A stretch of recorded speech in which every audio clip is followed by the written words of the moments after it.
Currently Kirkland, your source for city news and events in the community. With Anna Brown at the news desk, stay up to date with weekly news reports on what's happening in Kirkland. Now, here's Anna.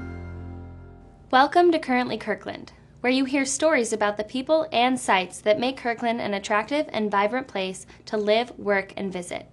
I'm Anna Brown. By chasing down criminals and following orders, a new member of the Kirkland Police Force has proven to be quite the asset. Kirkland Police adopted Thor, the 1.5-year-old German Shepherd, in late February after he trained with German language commands for 400 hours with his handler, Officer Dan Hopkins. When he's really excited to come to work, he's really excited to go out and put his nose down and track and catch the bad guy, as we say. 80 to 90% of what we trained on was the tracking, which is kind of our bread and butter. So that way, if there's a burglary or something, we get there unseen and we actually try and track and go out and catch bad guys. Hopkins and Thor are together while on shift and off, but when working, the team is an unstoppable duo. We're together 24 hours a day, and I may get to the point in my career where I may, rely on him to save my life. Doing what he loves gives the dog the drive to work hard. But Hopkins says by working so hard, under such stressful conditions, Thor's job will likely limit his life expectancy to 7 or 8 years. Many people have skewed perceptions of police dogs, thinking they are only attack dogs, but Hopkins says otherwise.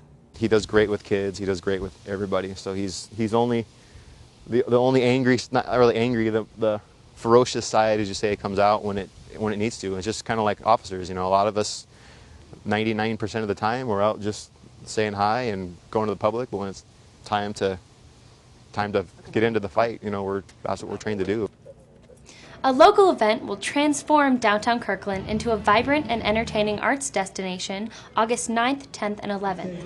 Summerfest, Kirkland's music and arts festival, will host a variety of exhibits, live music, dance, and entertainment for all ages. The event will feature a young artists exhibition for kids and young artists to present their water-themed artwork. Summerfest will kick off at 4 p.m. on August 9th with live music in the Beverage Garden, and will continue throughout the evening with Shakespeare in the Park at 7 p.m. If you're seeking adventure, the event will also feature a cardboard boat race on Saturday, August 10th. The Saturday events will start at 11 a.m. and run until 11 p.m., and the Sunday events will start at 11 a.m. and end at 6 p.m. For event schedule and guidelines for the cardboard boat race, visit www.kirklandsummerfest.com. It is always great to see groups of people making positive impacts on the environment, but even greater when that group consists of children.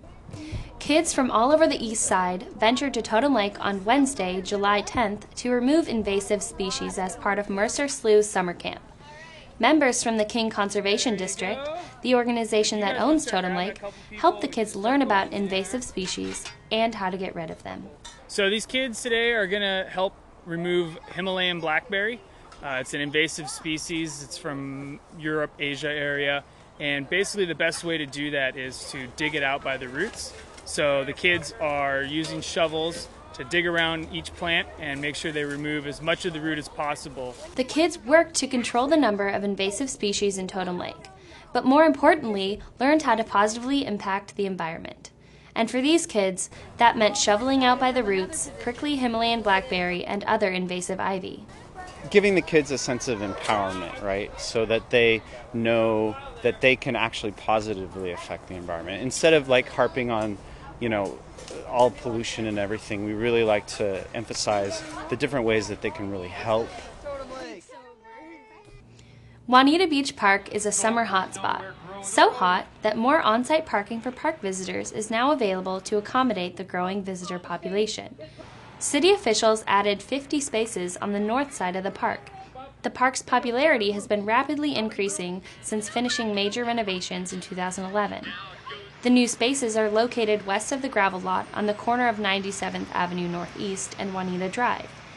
Due to the influx of guests, a parking time limit of 4 hours has been implemented at all lots associated with Juanita Beach Park, and parking regulations will be enforced daily by the Kirkland Police Department. Kirkland summer traditions carry on as more neighborhoods host picnics. Margaret Carnegie, North Rose Hill Neighborhood Chair, says these picnics are beneficial because they provide a way to meet your neighbors. We have the picnic every year as a way to get the neighborhood together, as a social outing for the neighborhood.